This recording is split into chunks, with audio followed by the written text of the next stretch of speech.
February of 1947. Ross Sea, south of the world, a place that eats steel and men the same way.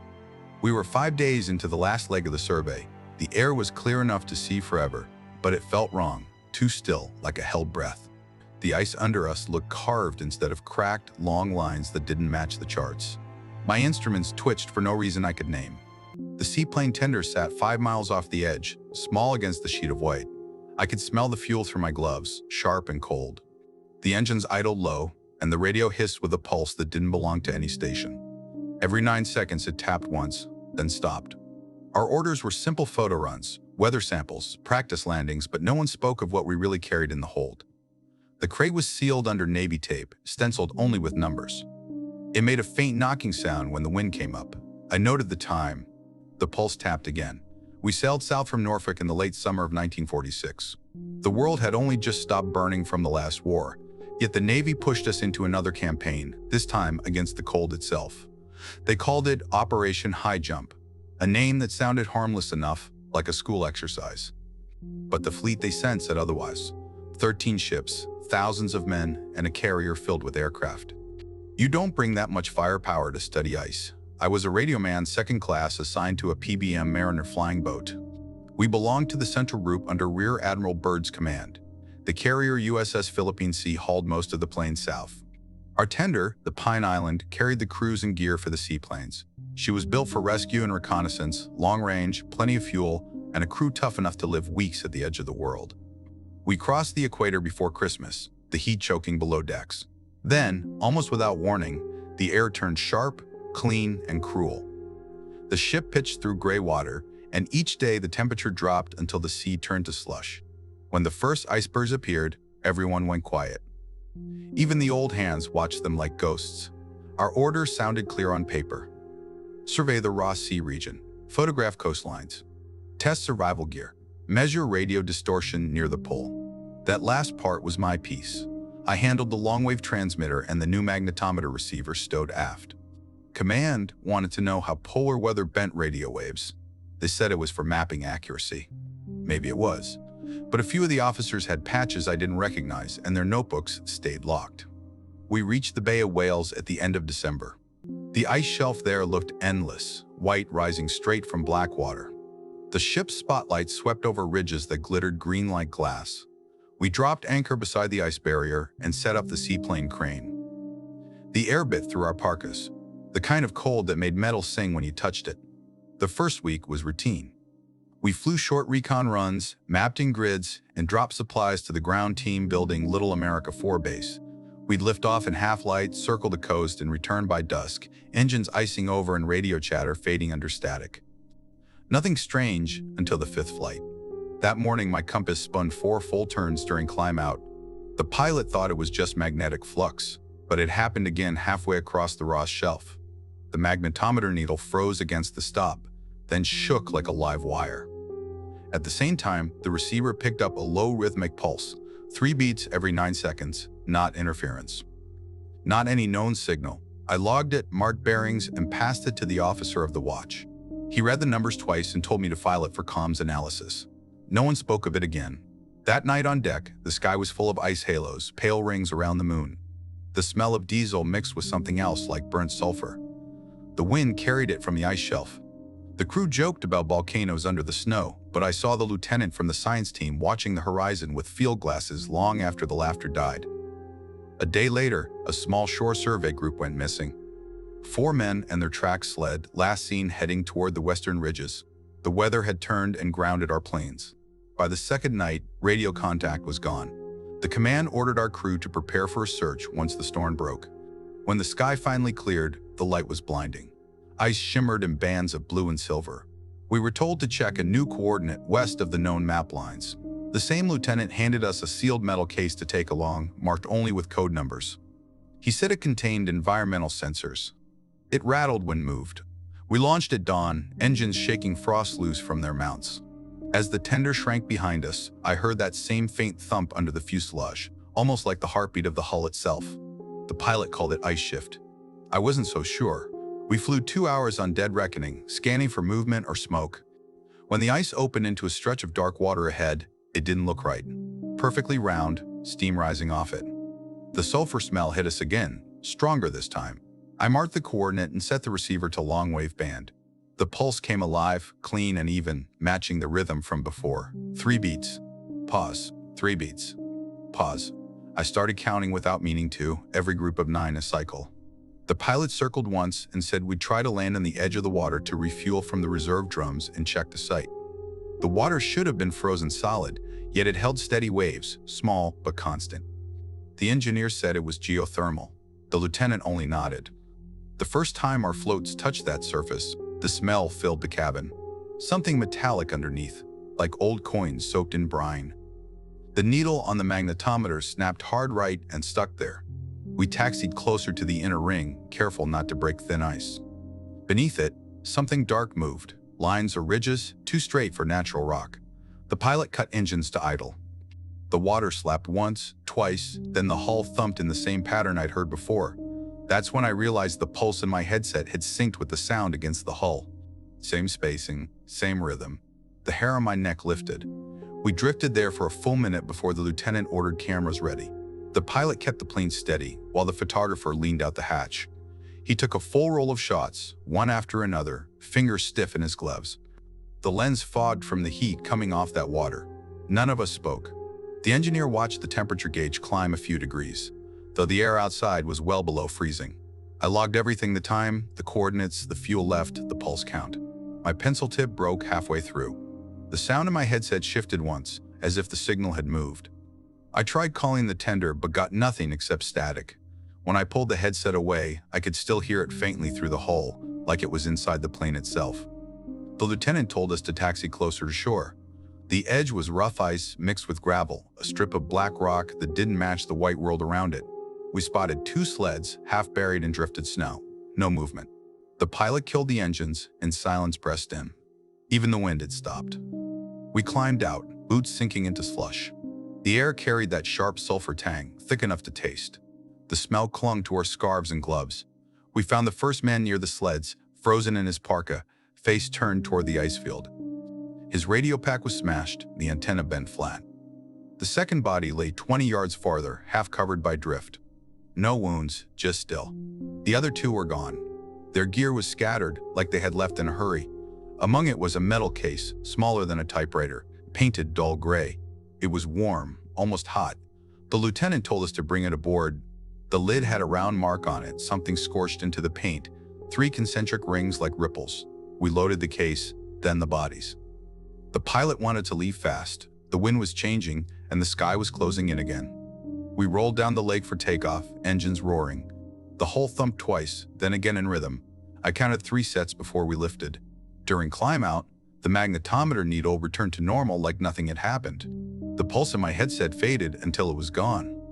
I switched frequencies and tried the ship again. This time, the radio cleared up at once. Command told us to return and prepare a report.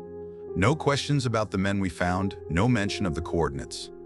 Back aboard the Pine Island, medical took the bodies while a team in parkas marked with no insignia carried the warm case below decks. We weren't told where. Later, when I went to file my radio log, the communications officer stopped me.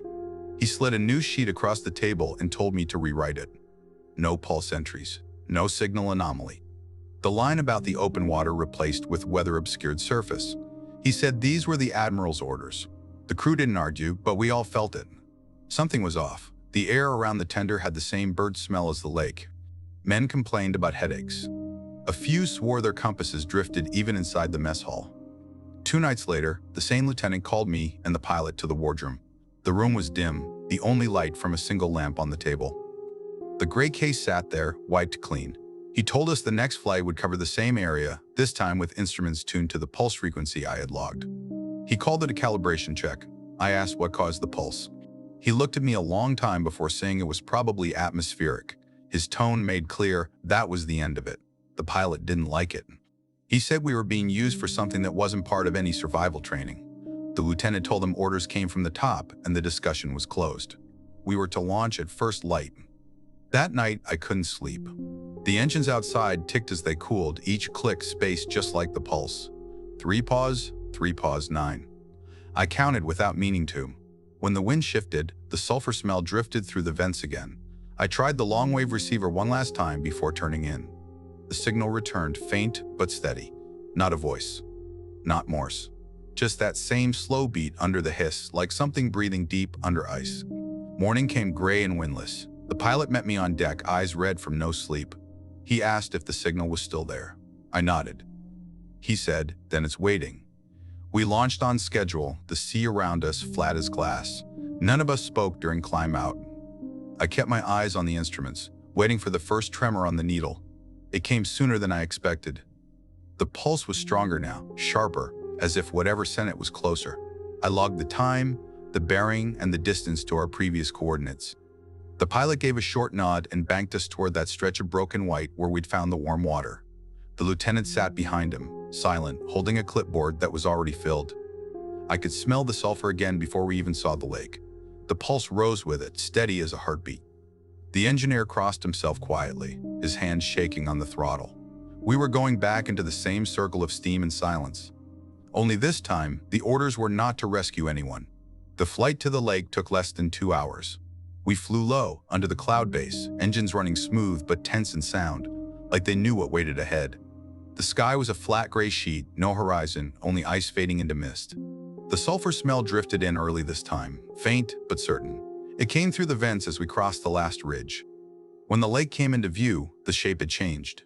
The circle was wider, darker, and the ice at its edge had peeled back in chunks. Steam lifted in ribbons. The water below had a greenish glow, faint, like light from under the surface. None of us said a word. The pilot circled twice, slower each time. The magnetometer needle swung wide again and then locked in place. I checked the frequency list the lieutenant had given me. The pulse was louder now, almost clean enough to count by ear. I called out each cycle so the recorder could log it. 3 beats, pause. 3 beats, pause. A long set of 9, then silence. The pattern repeated again. The lieutenant told us to land on the northern edge. His voice stayed calm, but he kept looking out the window like he expected something to rise. The pilot hesitated, said the ice didn't look stable. The lieutenant repeated the order. The plane came down, floats touching the surface with a hiss and a hollow knock that echoed inside the hull. We drifted near the spot where the sleds had been. They were gone, swallowed by new water. The air smelled heavy, mixed with diesel and that bitter sulfur note that burned the throat. The engineer ran the pumps to circulate warm oil through the engines, keeping them ready in case we had to take off fast. The lieutenant opened the crate we'd brought along. Inside were metal rods with coiled cables, a small control box, and 2 black spheres the size of helmets. He called them transmitters. Said they would test radio reflection below the ice. We set them up on the floor, connected leads to the radio panel. The pulse immediately grew stronger, now clicking through the speakers even with the set switched off. The pilot muttered that the signal wasn't reflection, it was calling us. Nobody answered him. I kept logging, numbers neat and steady, each cycle timed to the second. After a few minutes, the light outside shifted. The clouds thinned, letting through a dull red glow. The ice on the far shore shimmered like glass. Then the water surface rippled outward, not from wind, but from something beneath. Wide circles spread from the center, slow and even. The hull thumped 3 times, deep and heavy. The engineer shouted that our starboard float was rising without lift. The pilot throttled up to balance. The water itself seemed to heave under us, as if we sat on a living thing that breathed through the lake. I looked down through the side blister. Under the green water, I saw shapes, straight lines, sharp angles, a grid, like the deck of a ship, but enormous. One section glowed faintly, then dimmed. The photographer started snapping frames through the glass until the film jammed. The lieutenant watched, face pale but unreadable. He told me to mark the bearing to the light. I called out the numbers. He nodded and ordered a transmission burst on that exact line. I switched the radio to the longwave band, pressed the key.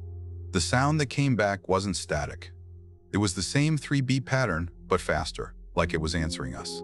The pilot swore, said we needed to get out. The lieutenant told him to hold position for 60 seconds. That was the order. We held. The pulse built until it rattled the window frames. I could feel it in my chest, a dull hammering under my ribs. The smell grew worse, like hot metal and burnt oil. The compass spun once, then froze at due south. Then, just as sudden, everything stopped. The sound cut. The hull went still. Only the wind moved over the wings. The lieutenant told us to pull the transmitters back in. One of the rods was worn to the touch, the other burned through its cable. He said nothing, just stared at the scorched coil before closing the crate. We took off fast, engines near red line. Spray hit the windows as we climbed. The pilot said the water behind us was boiling, but I didn't look back. I kept my eyes on the fuel gauge and the clock, counting gallons and minutes. The pulse didn't return, but my ears rang in the same rhythm. Back at the tender, the deck crew helped us haul the plane aboard. They noticed the scorch marks on the floats and the streaks on the hull. The maintenance officer wrote them off as exhaust deposits from the engines. The lieutenant said nothing. He carried the crate away alone. That night, the deck trembled underfoot like a weak earthquake. The crew in the mess thought it was ice cracking against the hull. I wasn't sure. I heard the thump again, the same slow rhythm from the lake echoing up through the metal. I counted 3, pause, 9. Sleep didn't come easy. Every sound from the ship matched that pattern. The groan of cables, the knock of waves, even the beats of the winch motor. When I finally drifted off, I dreamed of the dark shapes under the water, lined in green light, pulsing in time with my heart. At dawn, the lieutenant ordered a debrief. We gathered in the wardroom, still tired, eyes burning. He said the equipment test was successful, data complete, and that the area was now off limits. We were to erase all map notes from yesterday's flight.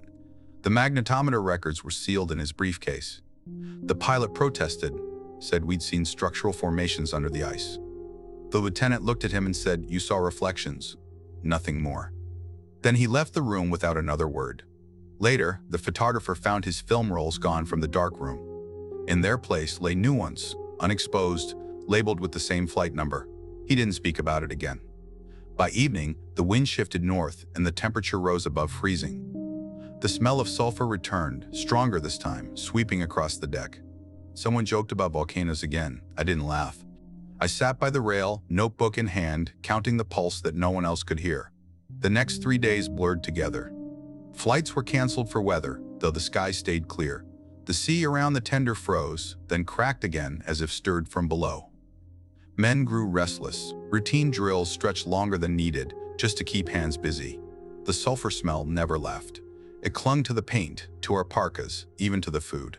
The cook said it came from the water we drew through the condensers. No one believed them. I spent most of that time in the radio room. The receiver still caught the same faint pulse every night. Always 3 beats, pause, 3, pause, then 9. When I plotted the bearing, it pointed straight back to the lake. Each night, it grew a little stronger. I told the communications officer. He told me to mark it as atmospheric noise. Then he closed the log before I could sign. The pilot started coughing, dry and rough. His hands shook when he poured coffee. He said he felt pressure behind his eyes, like altitude sickness even on deck. The engineer claimed his wristwatch ran slow whenever the pulse came through the hull. We started checking time against the ship's chronometer every hour, just to be sure. It drifted by minutes now, not seconds. On the 4th day, a small supply convoy arrived from the Eastern Group 3 ships and 2 escort destroyers. They carried extra fuel drums and replacement parts for our damaged float. They also brought new faces. A group of officers with no ranks stitched on their parkas came aboard at night. They took over one of the storage holds and locked it. The crew called them the Quiet Men. They kept to themselves and moved equipment none of us had seen before, long steel cases and heavy coils of cable. By morning, orders came down for another flight. This one would take readings farther inland. We were told to fly north from the lake, follow a fixed course, and maintain altitude over a set pattern. The lieutenant was gone, replaced by one of the quiet men who spoke little and carried a folded map with no markings. He rode in the jump seat behind the pilot, watching every gauge. We lifted off in calm air. The ice below stretched endless, blue under the sunlight. The pulse started again after 30 minutes, faint but steady. I kept the log clean, marking intervals and bearings. The man behind us noted each number without comment. At 80 miles inland, the compass failed. The needle spun half a circle, then stopped pointing east where it should have been south.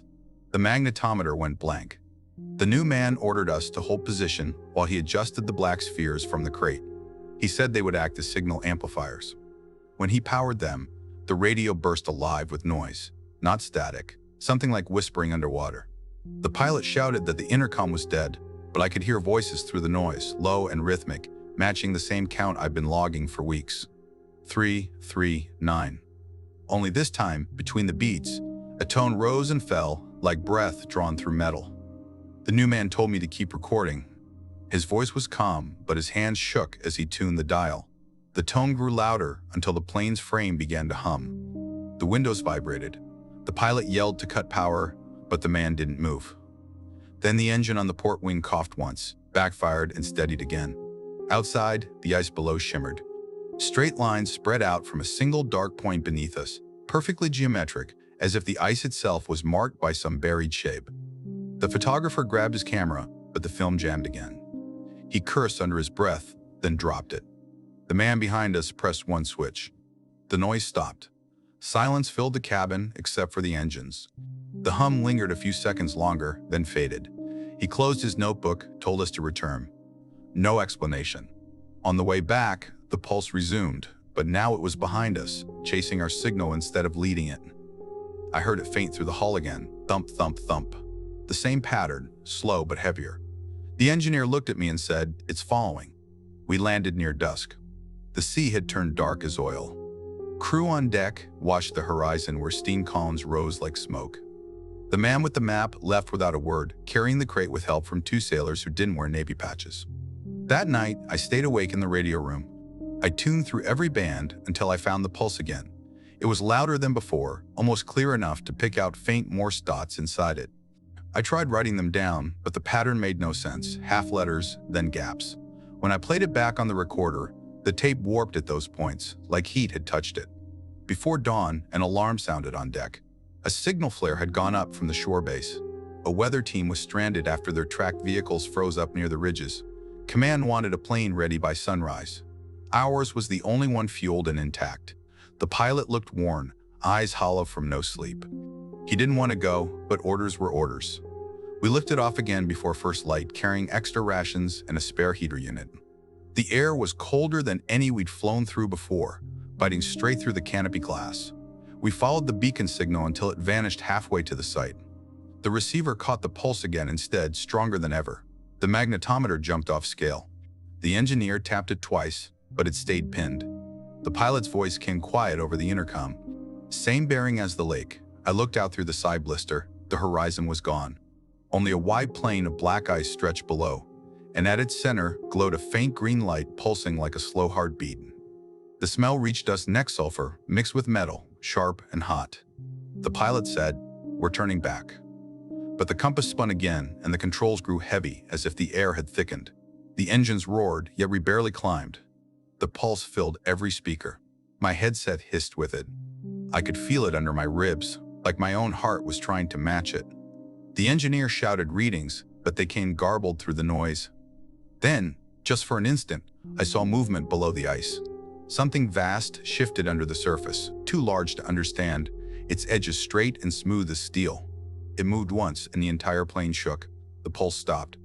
We broke free of the draft a moment later, engines catching full air again. The compass settled north. The pilot didn't speak for the rest of the flight. When we landed, the deck was silent except for the wind. Commanders were waiting. They led the pilot away at once. None of us saw him again. That night, the quiet men packed their gear and left on a smaller transport. The sulfur smell lingered for days after they were gone. I kept the last tape hidden under my bunk. I still don't know why. 2 days passed after that last flight. The base ran drills all day, though no new orders came. It felt like waiting for a verdict.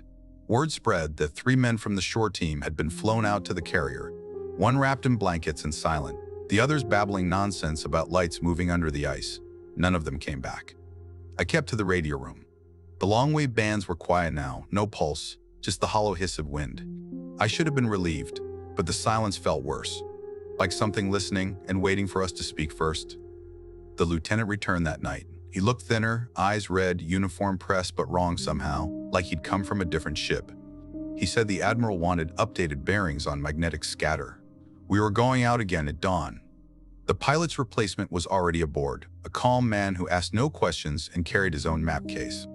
Before we launched, I saw 2 sailors loading the same gray crate into the Mariner's hull.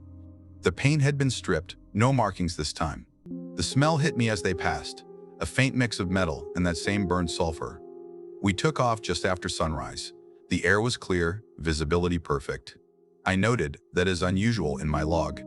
The compass held steady for the first hour, then drifted a few degrees east. The magnetometer came alive again, needle twitching. Then the pulse returned, soft at first, then steady, louder than ever. The new pilot didn't react. He flew straight and level as if he didn't hear it. The lieutenant leaned close to my station and said, "Log this as test signal 7. His voice was low, almost tired. We followed the pulse back to the lake. The open water was twice the size it had been. Steam rose higher, curling like smoke columns. The surface rippled in that slow pattern again. 3 waves, pause, 3, pause, 9. I couldn't look away. The lieutenant handed me a short message to send on a coded frequency. The wording was simple: beacon confirmed. Depth unknown. I keyed it out, though I didn't understand. As soon as the message sent, the pulse changed. The pattern broke. The beats doubled in speed until they blurred into one long tone. The hull shook. The instruments went wild, needles spinning, lights flickering. The engineer shouted over the noise that the port engine had lost power. The pilot tried to climb, but we dropped 100 feet before it caught again. The light outside dimmed, though the sky stayed clear. I looked through the blister and saw the water below turning black, swallowing the green light. Then a glow rose through it, brighter than before, spreading in sharp lines like veins under the surface. The lieutenant told me to shut down transmission. I cut the switch, but the sound stayed. It wasn't radio now, it came through the hull itself. A low vibration, almost a voice buried inside it. The new pilot kept his eyes on the horizon, hands steady on the controls.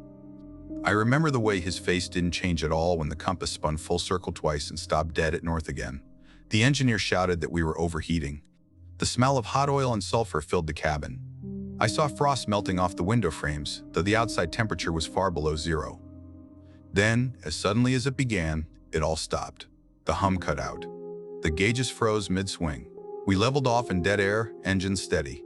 No one spoke for a long time. The lieutenant finally told us to return to base. His tone was flat, like a man reading from a page. I nodded, switched to the main channel, and tried to call the tender. Nothing but static answered. We flew blind for nearly an hour, following dead reckoning and the faint outline of the sun. The pulse did not return, but every now and then the hull gave one single knock. Always one, never more. When we found the tender again, she was listing slightly to starboard. Ice had shifted around her hull, groaning loud enough to hear over the engines. As we landed, I saw cranes lowering something large and covered into a cargo hold. Whatever it was steamed in the cold air. Once aboard, the lieutenant and the new pilot left with the crate. The rest of us were told to stand down. No report, no debrief. Just rest orders that felt more like isolation. That night, I found a small slip of paper wedged in my flight jacket pocket. 3 lines of numbers. A frequency, a bearing, a depth reading written in feet, not meters. No name, no signature. I checked the numbers twice. The depth was impossible for a lake on ice. Too deep. It meant the water went far below the shelf, into rock or something else. When I tried to bring it to the communications officer, he took the paper, looked at it once, and told me to forget it. He said, "You don't want to keep that, son." Then he tore it in half and threw it into the trash drum. But I had already copied the numbers in my notebook. That same night, the pulse returned to my headphones even though the radio was off. I heard it in my own breath, slow and even. 3, pause, 3, pause, 9. By morning, the ship was quiet in a way that didn't feel natural. The generator still hummed, engines still ticked, but every voice on deck had dropped to whispers. It was as if the cold had muted everything. The men avoided the port side, where the new equipment had been loaded. Thick tarps covered it, but steam still escaped from underneath. The lieutenant was gone again. No one knew where. The new pilot had moved into a separate cabin and locked it from the inside. I saw his boots outside the door, lined neatly like a man ready to leave but waiting for the order. I stayed in the radio room, writing down every small thing I could remember from the last flight. The bearings, the pulse counts, even the smell. I thought if I could get it all on paper, it might make sense. It didn't. Every number I checked against the charts led to empty coordinates. No land, no known shelf, no depth data. Just blank white. Around noon, the ship's bell rang twice, the call for officers to muster. None of us were invited, but word spread fast. One of the destroyers in the convoy had picked up something on sonar. A moving contact under the ice shelf, running parallel to our position, about 100 feet below the surface. The signal came and went, never clear. The officers called it a false return, but their faces told a different story. That night, I was ordered to keep a continuous radio watch. The air was thick with static from a new storm moving in. Between bursts, I caught the pulse again, faint and distant. I timed it. The intervals were widening, as if whatever sent it was moving away. Yet the sound still made the hull tremble. At 2 in the morning, the intercom clicked. A voice flat, almost mechanical, told me to report to the flight deck. No name, no rank. Just the order. When I reached the deck, I found the lieutenant standing by the edge, coat unbuttoned despite the cold. The air smelled stronger than ever, a mix of fuel and burnt stone.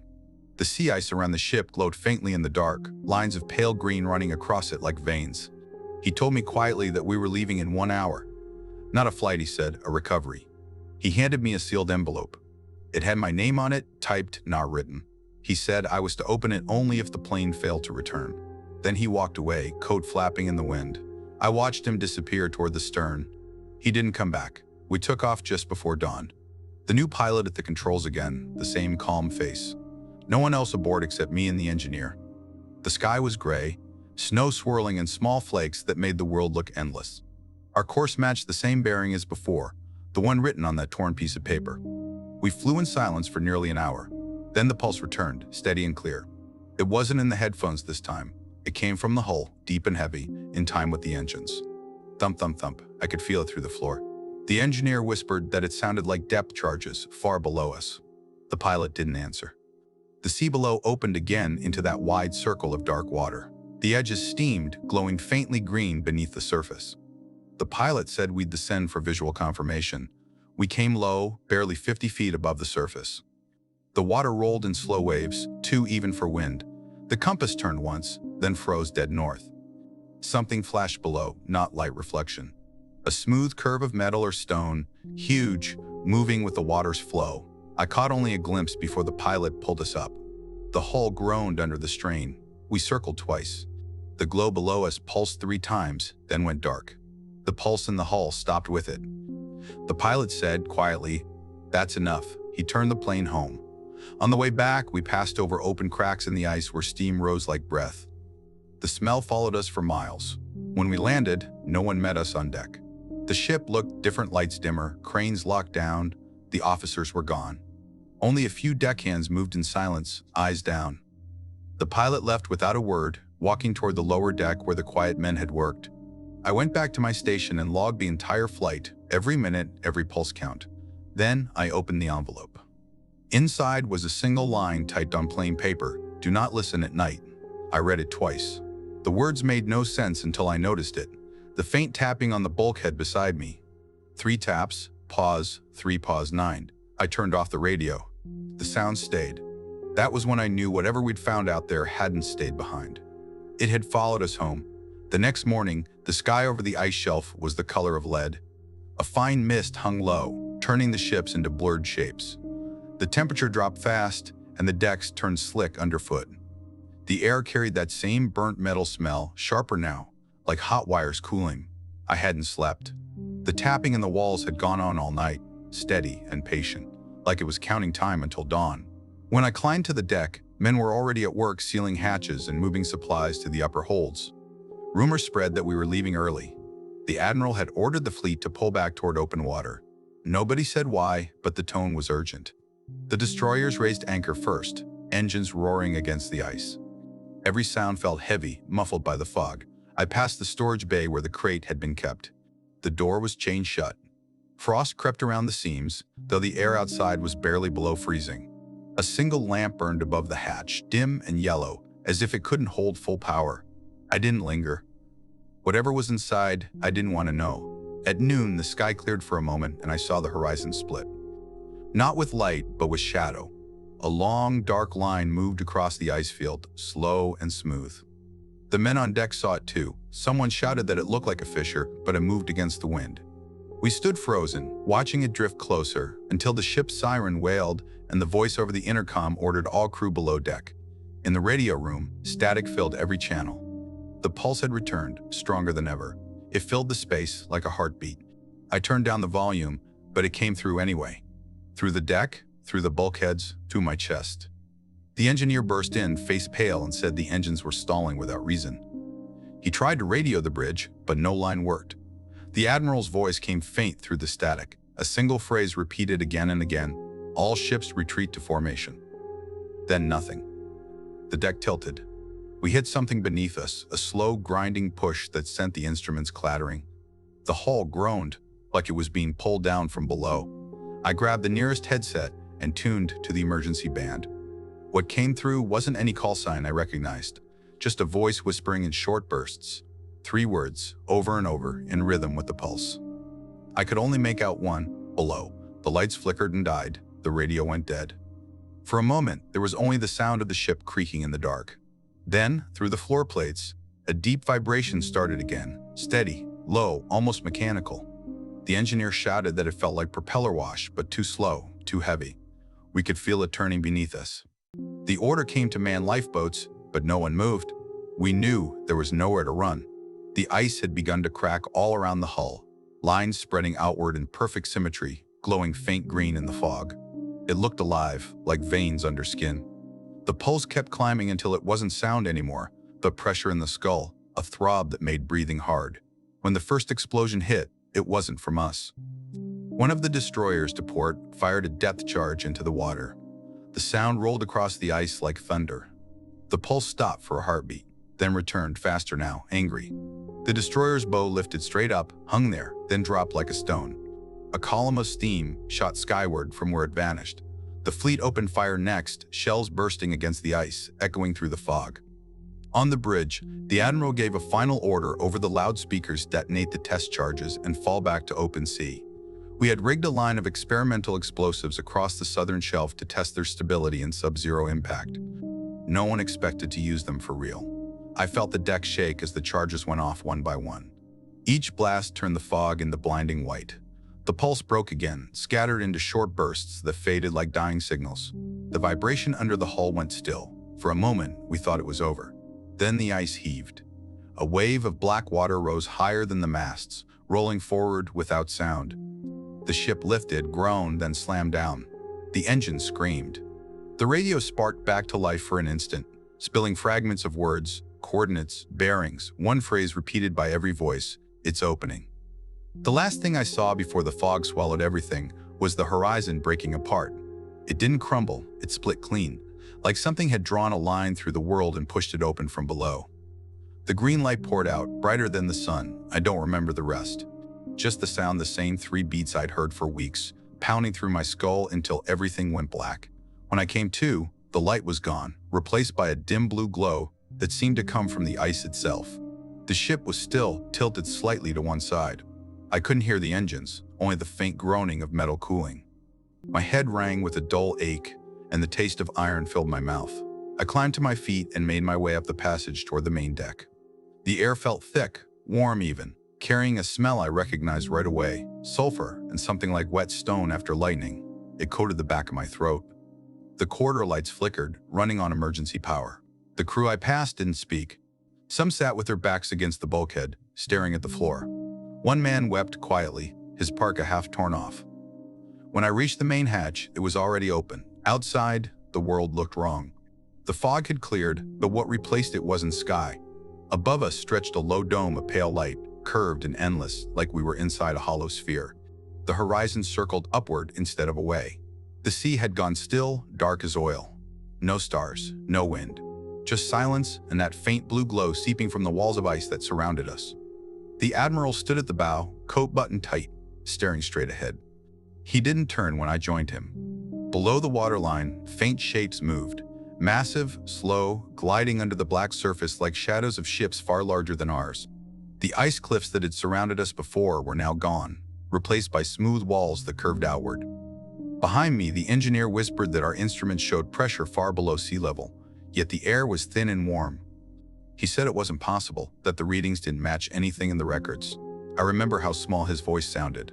The Admiral finally spoke, quiet and even. "We're below the shelf," he said.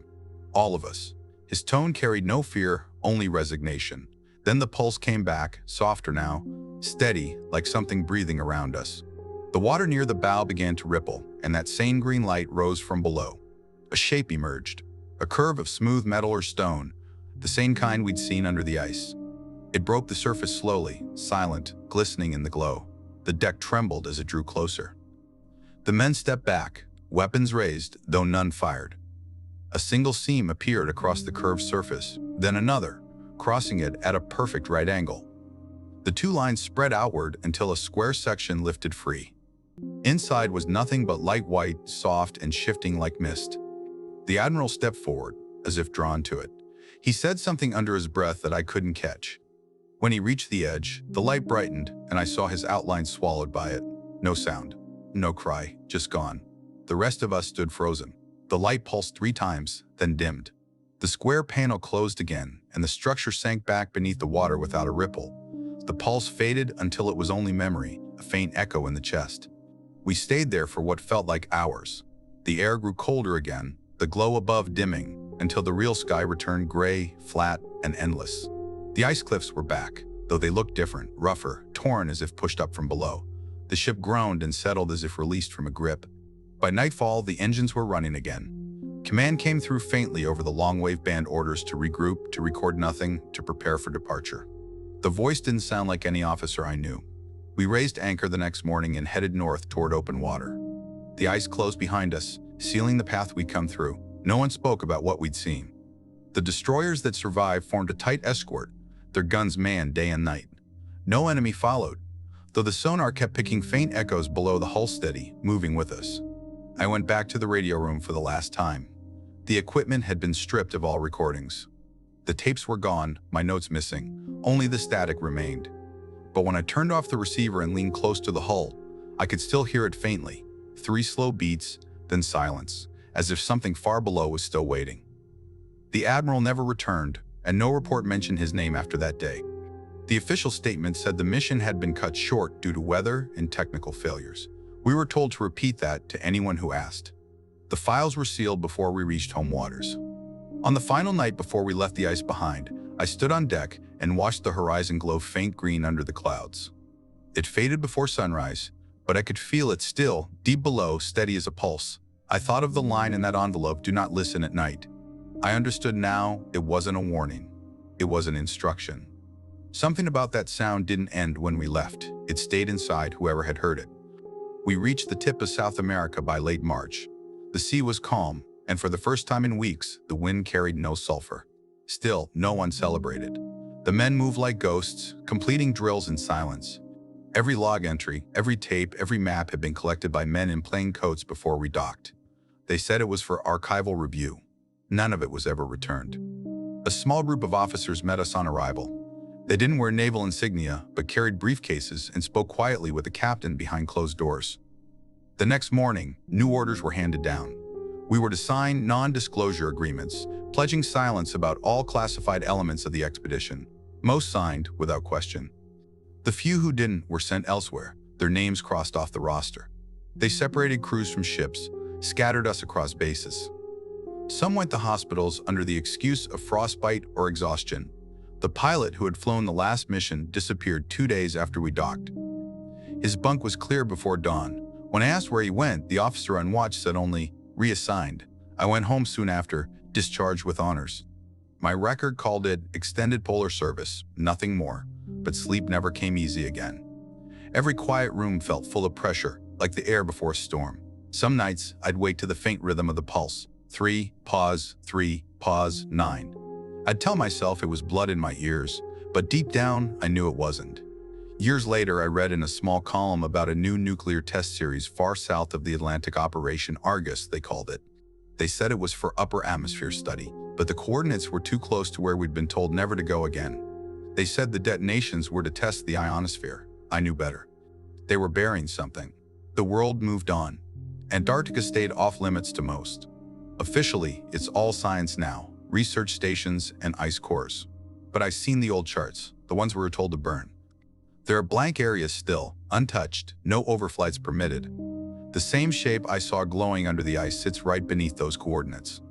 I never heard from the lieutenant again. His name was removed from naval records 5 years later, no explanation. The admiral's family received a folded flag but no body. Sometimes, in winter, when the wind howls through the vents, I can almost smell that burnt metal air again. When it comes, I switch off the radio, unplug the power, and sit in the dark until it passes. I don't know what we found down there. Maybe a weapon, maybe something older, but I know it's still there, under the ice, listening. It has been more than 30 years now. Most of the men from that mission are gone. The few who are still alive don't talk about it. Some drink too much. Some move to quiet places far from the coast. A few still wake up to the same sound I do. The doctors call it tinnitus. They never served in the ice. I have kept one thing from that time. A single metal strip, smooth and curved, found wedged in the plane's floor after our last landing. It hums faintly when you hold it to your ear. Not loud, just enough to remind you that it's real. I've shown it to no one. Sometimes I wonder if what we saw was meant to be found at all. Maybe that's why the ice hides it so well, because it's not for us. Or maybe we were never supposed to come back. Either way, the truth didn't stay buried. It just sank deeper, waiting. People like to say Antarctica is the last untouched frontier. They're wrong. It's touched by something we still don't understand, something that moves when we listen too long. If anyone ever finds this account, don't go looking for proof. Just remember one thing. When the ice starts to hum, turn back.